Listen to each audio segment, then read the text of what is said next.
کاشانۂ بصیرت ایک ایسا یوٹیوب چینل جس پر ہر قسم کی دینی کتب بالخصوص محروم بصارت افراد کے لیے آڈیو اور ویڈیو فارمیٹ میں دستیاب ہیں اور بالعموم تمام مسلمان برادران و خواہران کے لیے دستیاب ہیں۔ اس لیے آپ سے گزارش ہے کہ بیل آئیکن کو پریس کر کے ہمارے اس چینل کو ضرور سبسکرائب کیجیے تاکہ آئندہ آنے والی ہر کتاب آپ کو بر وقت ملتی رہے۔ کاشانۂ بصیرت، کاشانۂ بصیرت، کاشانۂ بصیرت، کاشانۂ بصیرت۔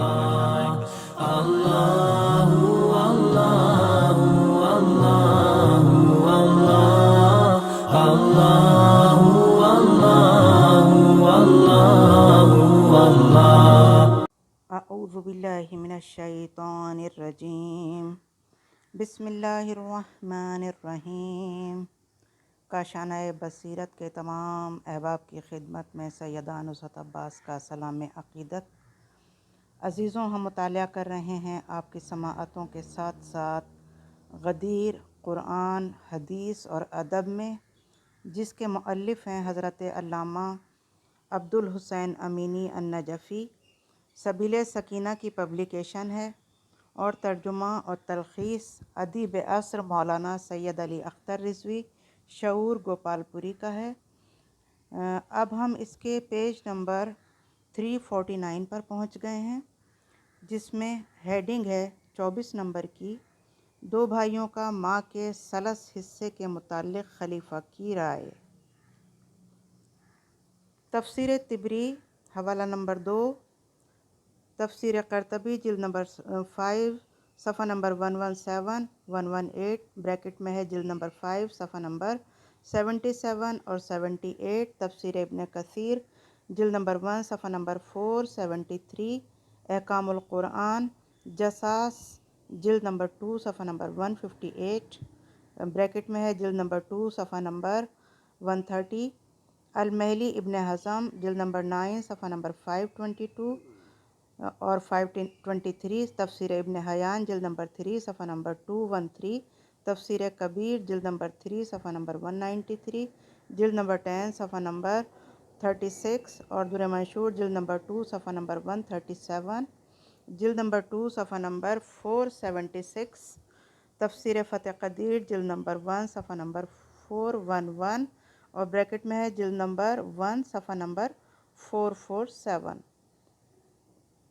تفسیر طبری میں بطریق شعبہ ہے کہ ابن عباس نے عثمان سے کہا کہ دو بھائیوں کی وجہ سے ماں کو 6/1 کیوں دیا جاتا ہے جبکہ قرآن میں ہے فَإِنَّا كَانَ لَهُ أَخْوَةٌ، اور دو بھائی آپ کی زبان میں جمع کے لیے نہیں بولے جاتے۔ عثمان نے کہا کہ قرآن میں ہے کہ ان قوانین کو کیسے توڑ سکتا ہوں، کہ میں ان قوانین کو کیسے توڑ سکتا ہوں جو مجھ سے پہلے سے ہوتے چلے آ رہے ہیں۔ وراثت کا یہ طریقہ بہت پہلے سے بڑھتا جا رہا ہے۔ حوالہ نمبر 3۔ تفسیر طبری جلد نمبر 4 صفحہ نمبر 188۔ المستدرک علی الصحیحین جلد نمبر 4 صفحہ نمبر 335، جلد نمبر 4 صفحہ نمبر 372، حدیث نمبر 7960۔ سنن بہقی جلد نمبر 6 صفحہ نمبر 227۔ المہلی ابن حزم جلد نمبر 9 صفحہ نمبر 258۔ تفسیر کبیر جلد نمبر 3 صفحہ نمبر 163 بریکٹ میں ہے جلد نمبر 9 صفحہ نمبر 215۔ تفسیر ابن کثیر جلد نمبر 1 صفحہ نمبر 459۔ در منشور جلد نمبر 2 صفحہ نمبر 126 بریکٹ میں ہے جلد نمبر 2 صفحہ نمبر 447۔ روح المعانی جلد نمبر 4 صفحہ نمبر 225۔